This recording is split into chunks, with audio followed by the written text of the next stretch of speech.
How's it going, everybody? Today's going to be kind of a quick one, but an important one.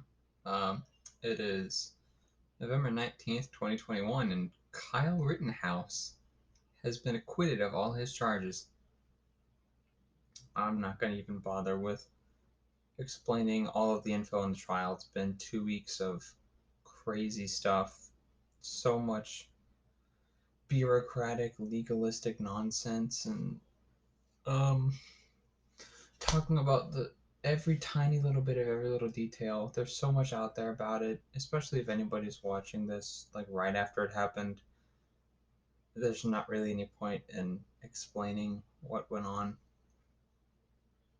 but I wanted to make this episode kind of like a emergency real quick episode, not emergency, but an urgent episode because it just happened and I'm going to push back.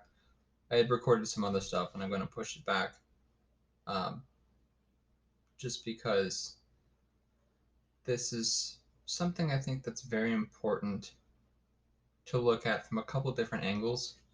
So it's important because if he had been convicted really of any of the charges, but especially so if he had been convicted of all the charges, it would have really been a it would have been the end of the Second Amendment as we know it, because that could be used as precedent to say that anybody that was that killed somebody in self defense or even hurt somebody in self defense no longer had that right. Um, it would have been some way to circumvent the Second Amendment of the Constitution. And who knows, maybe something like that will happen in the future. I hope not, but at least for now, America won a big victory. I don't think it was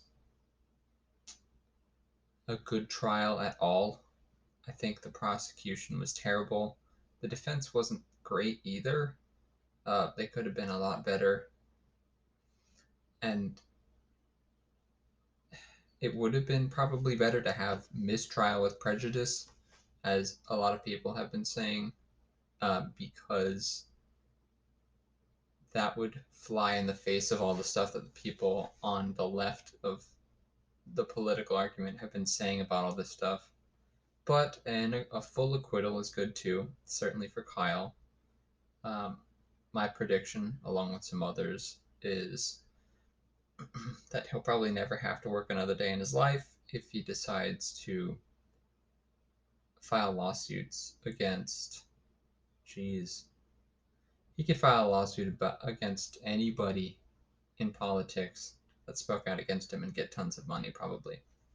There's so many, but that's not really the topic I wanted to talk about. Um, I've been watching a lot of conservatives follow this, as I am wont to do as a conservative. But it's not just like the coverage of this has been left versus right. There's divisions in between or inside each of those.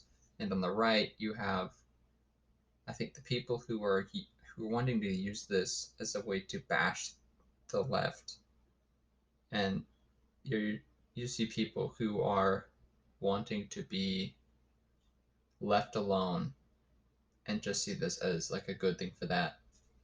And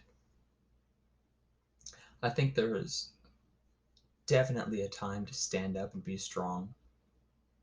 Like I said, I think in the last episode, there's lots of times for that. I think it's most important to stand up for the things of the Bible and things of Christ, of course. But there's other things, other civil, moral things that are good to stand up for too, like the safety and privacy of the general public, um, the safety and privacy of individuals. Like if someone in my family is affected in a way like that, I'd want to stand up for them, and that's not a bad thing. However, there are people who are overzealous and not about Christ. They're overzealous about the political side, or the patriotic side or anything else really, and want to use, for example, this verdict to say divisive things, and instead of looking at the people on the left as folks who are wrong and need to be corrected, they look at them as people who need to be silenced, maybe even killed. I don't know. It depends on the person. There's no blanket statement that I could make on that would be accurate. I just want to stay away from using that kind of verdict, which is a very good thing, to do evil against even people who are committing evil things against me or things that I believe in. I think there's definitely merit in correcting those people and being very stern. There's certainly merit in having violence when it needs to happen. Like Kyle used violence to save himself. That's fine. There's nothing wrong there. Uh, but it's when it becomes a provocation or an offensive attack that it's a problem.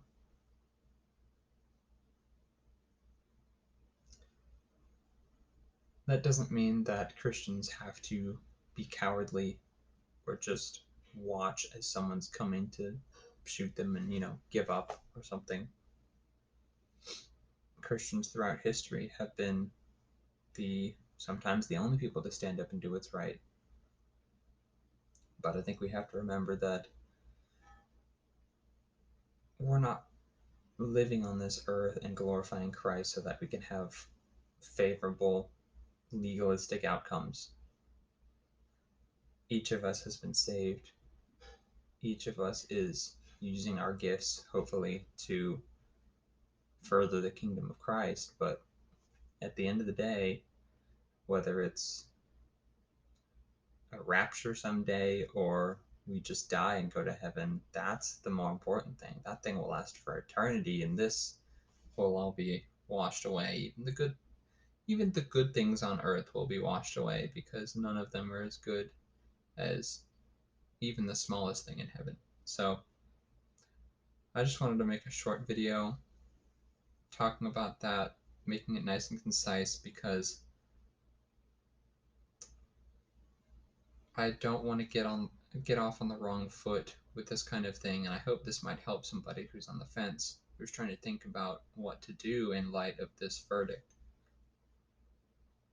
So my final word of advice would be, um, do good to others as much as you can, and don't use things like this to justify evil against them. And certainly, absolutely, um, study the Bible to find out exactly what that means in your life, because you might be doing things that seem fine, but they're actually evil things according to God. But you might also be straying from things that you think are evil that are perfectly fine according to God. So that's all I got. Pretty simple one today. Not even 10 minutes, I suppose. Um, yeah. So this has been a very short episode of Rejoice Always. And I will see you guys next week after Thanksgiving, and probably after the day after that, because I'm going to take that day off too, probably. So I'll see you guys next week, whoever's out there. God bless and amen.